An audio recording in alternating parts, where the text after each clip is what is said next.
Démarrer tout de suite.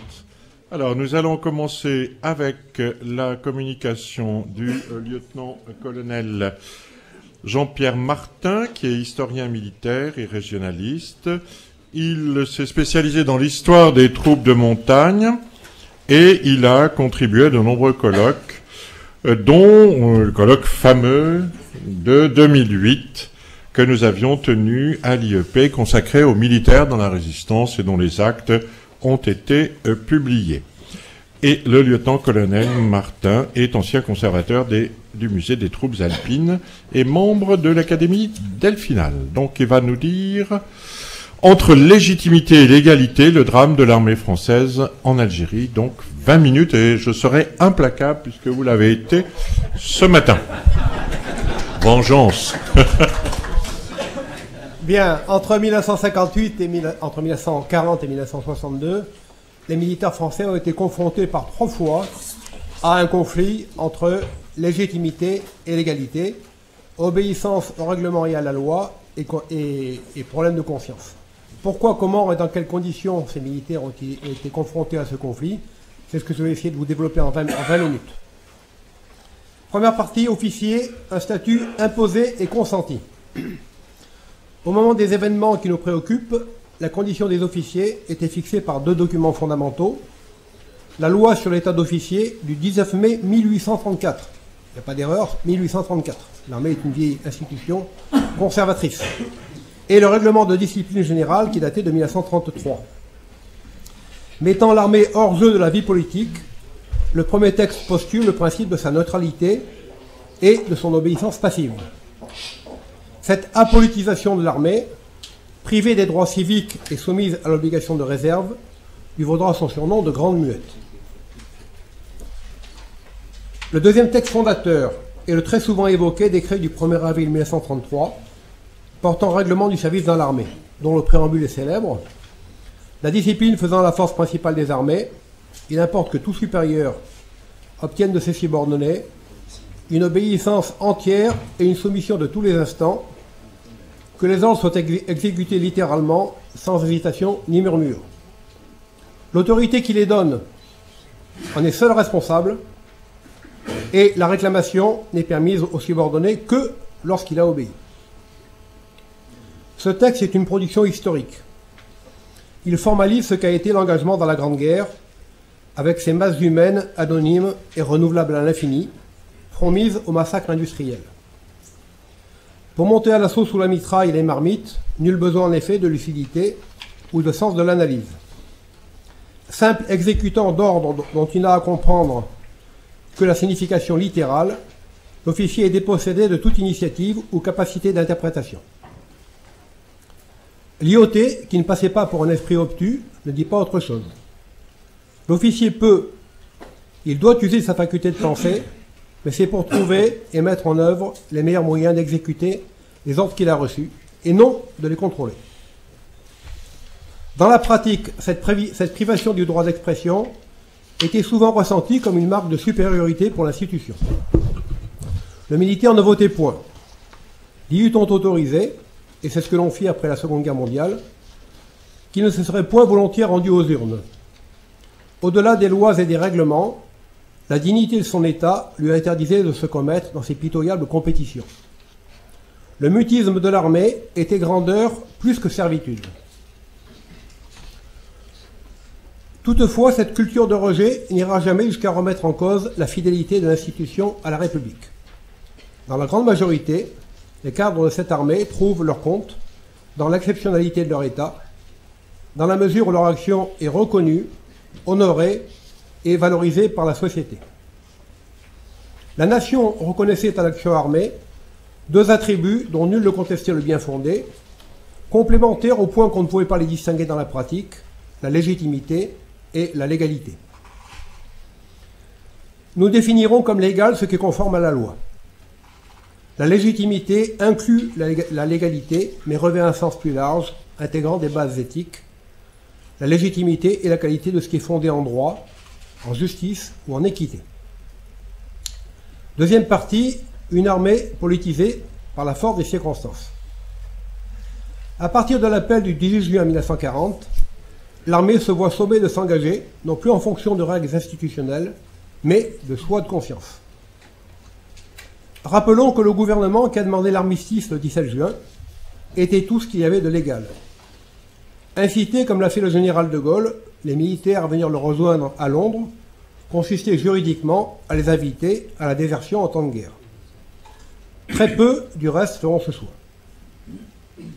Ces choix étaient éminemment politiques, de sorte que peu à peu, les cadres de l'armée furent conduits à apprécier par eux-mêmes les conditions de la légitimité de leur engagement. Ils s'en souviendront dans d'autres circonstances. À peine les derniers feux du brasier éteints que les officiers de l'armée de libération sont projetés dans un conflit de type inédit en Extrême-Orient. Face à un adversaire impitoyable, tant pour le corps expéditionnaire que pour sa propre population, les Français découvrent un nouveau type de combat, la guerre révolutionnaire, dans laquelle la dimension politique tient une part éminente. Une idéologie totalitaire pour laquelle l'emprise sur les âmes est aussi décisive que la fortune des armes. Une idéologie qui possède au sein même de la France de forts soutiens et des complicités avérées. Cette sale guerre qu'ils vont conduire, au regard d'une métropole indifférente, quand elle n'était pas hostile, et qui va s'achever tragiquement, laisse des blessures à vif et des remords inexpiables. L'une des raisons majeures de la politisation de l'armée française pendant les opérations en Algérie tient à ce qu'elle y a été conduite par la nature même de cette guerre qui n'osait pas s'appeler ainsi. Au contraire de l'Indochine, pas d'unité régulière lourdement armée, pas d'ennemis qu'on puisse vaincre par des moyens classiques, pas de front ou de ligne à tenir. Rapidement se fait jour l'évidence que le véritable enjeu de ce conflit masqué, c'est la population algérienne elle-même. Investie de pouvoirs spéciaux par le gouvernement, l'armée se voit confier une mission aux multiples facettes, militaire, policière, judiciaire, pacificatrice, psychologique. C'est-à-dire une mission éminemment politique. Il s'agit moins de vaincre que de convaincre. Le point d'orgue de cette intrusion de l'armée dans la vie politique est atteint en 1958 avec l'éclosion des comités de salut public, les CSP. Le surgissement de ces CSP ne doit rien à l'improvisation, mais découle d'un plan longuement mûri, élaboré tant par des gaullistes comme Michel Debré ou Léon Delbecq, que par des officiers comme le général Massu ou le colonel Trinquier. L'idéologie politique des CSP est évidente. Dans toute l'Algérie, les généraux remplissent des fonctions de préfet, les colonels de sous-préfet et les capitaines de mer. L'ordre militaire règne sur l'Algérie. Entre le général Salan, investi des pleins pouvoirs civils et militaires, et le général de Gaulle, l'épreuve de force semblait à terme inévitable. Après une brève lune de miel de quelques mois, au cours de laquelle les militaires collent des affiches favorables au général de Gaulle, le ton se durcit dès lors que, légitimé par le référendum du 28 septembre, le général exige et obtient la dissolution des CSP, puis le renvoi en France du général Salan, le véritable maître de l'Algérie. Mais le tournant majeur, on l'a dit, est atteint par le discours du 16 septembre 1959, proclamant le droit du peuple algérien à l'autodétermination. Les militaires comprennent qu'ils ont été floués. Surtout, le changement de ligne politique du général de Gaulle aura pour effet d'accentuer la fracture déjà présente entre unité d'élite, parachutistes et légionnaires, et celle de la réserve générale, la grande base du contingent qui constitue les troupes de secteur. Chez ces dernières, peu de politisation, peu de sensibilité à des notions comme la guerre antisubversive ou la contre-révolution. La plupart des cadres de contact sont eux-mêmes des appelés, sans grande expérience militaire. Chez les premières, les troupes d'élite, on trouve des régiments surencadrés, avec des officiers qui se battent sans arrêt depuis la Seconde Guerre mondiale. De Gaulle, qui ne manquait pas de l'être, a désigné précisément le coup de force militaire du 21 avril 1961 du terme de pronunciamento. Le pronunciamento est l'acte par lequel l'armée se prononce, émet une opinion sur le gouvernement et sa conduite. En clair, lui impose un choix politique. En l'occurrence, la conservation de l'Algérie à la France. Cet acte de prononciarse, qui étymologiquement signifie à la fois se prononcer et se soulever, exprime clairement l'idée que c'est à l'armée de parler au nom de la nation.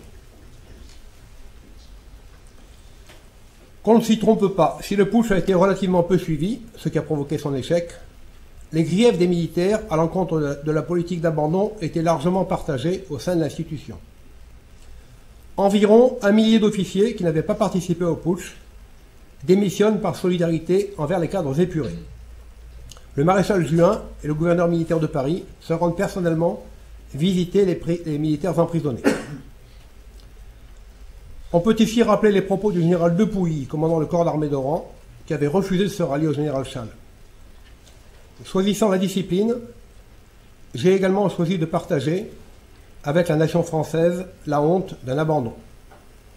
Et pour ceux qui, n'ayant pu supporter cette honte, se sont révoltés contre elle, l'histoire dira peut-être que leur crime était moins grand que le nôtre. Les militaires rebelles de 1961 n'avaient fait en définitive que reprendre à leur compte la rupture historique voulue et assumée à 2 reprises par le général de Gaulle. Alors que dans la tradition de la Troisième République, il n'y avait pas lieu de distinguer légitimité et légalité, était légitime ce qui était légal ce qui était commandé par le gouvernement, émanation de la souveraineté nationale, le général de Gaulle pose pour la première fois la question de la légitimité du pouvoir. Ce précédent, ainsi que les ambiguïtés des engagements militaires de la Quatrième République, ont rompu le lien séculaire de fidélité et de confiance qui unissait l'armée à la République. J'aborde ma 3e partie quand il me reste encore un peu de temps, professeur. Un peu. Je vous dis pas combien parce que vous allez abuser. Non, je ne vais pas abuser. Non. 5 minutes. 5 minutes, allez. Alors, il convient tout d'abord de faire litière d'un certain nombre d'idées reçues et de clichés quant à l'origine politique des rebelles de 61. Soutenir qu'ils seraient d'extrême droite et issus pour l'essentiel des troupes d'élite serait réducteur, sinon mensonger. Alors, j'ai fait, naturellement, je ne vais pas vous le livrer, ça serait trop long, j'ai fait un peu la biographie des principaux chefs de la rébellion, les généraux, les colonels, même les capitaines.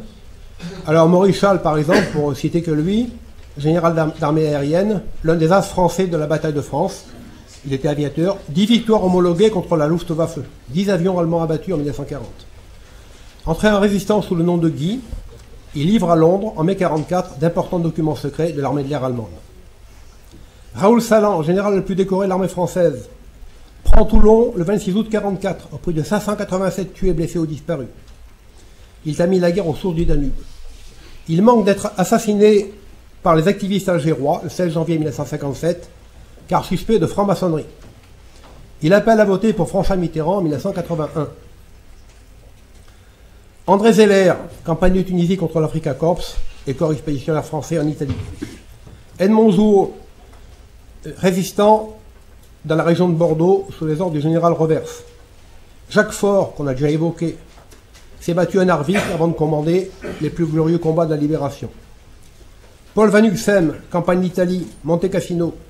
Gardier et Petit, campagne de France, campagne d'Allemagne.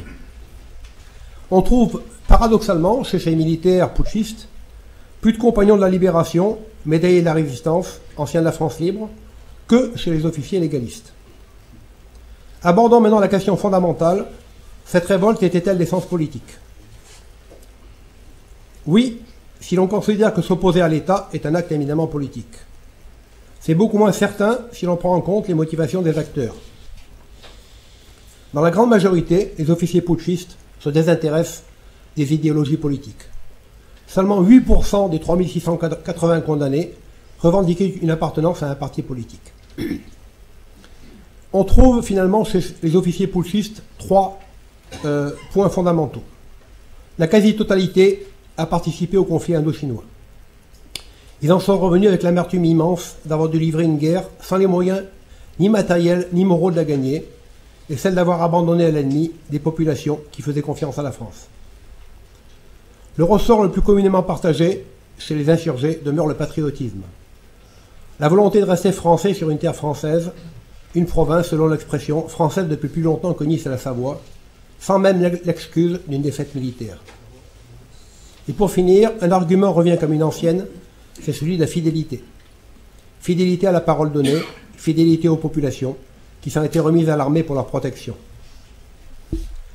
Honneur et discipline ne font pas toujours bon ménage dans le métier des armes, mais en dernier recours, il faut que ce soit l'honneur qui prévale. Ma conclusion. Au terme de cette étude, il n'est pas question ici de prétendre réhabiliter ces militaires qui se sont écartés, sinon du devoir, du moins du droit, pour tenter d'empêcher le processus d'indépendance de l'Algérie.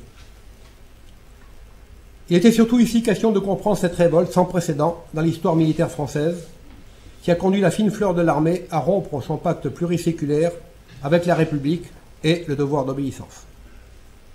Il fallait des circonstances exceptionnelles pour circonvenir à ce pacte. Ces circonstances tiennent elles-mêmes à différentes causes, les séquelles du conflit indo-chinois, on l'a vu, la politisation de l'institution militaire, qui elle-même découle des conditions d'engagement, et surtout, les précédents créés par le général de Gaulle lui-même, tant par son appel du 18 juin que par le coup de force du 13 mai, et qui confortent les militaires dans l'idée que la désobéissance peut, selon les circonstances, être considérée comme légitime, à défaut d'être légale. S'il faut accepter que le jugement de l'histoire reste sans appel sur cette révolte désespérée et inutile, il est temps de réaffirmer que les intentions de ces organisateurs étaient exemptes de bassesse ou de calcul, et que les accusations d'extrémisme politique les concernant étaient infondées.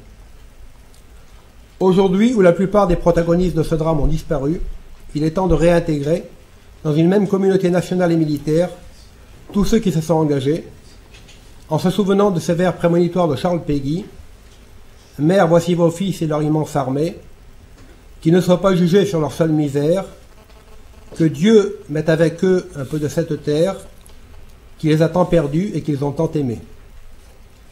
Mères, voici vos fils qui se sont tant perdus, qui ne soient pas jugés sur une basse intrigue, qu'ils soient réintégrés comme l'enfant prodigue, qu'ils viennent s'écrouler entre deux bras tendus. » Je vous remercie.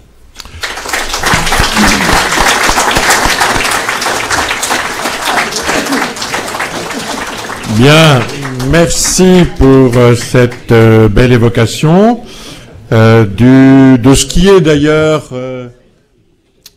comment dire, un sujet de droit.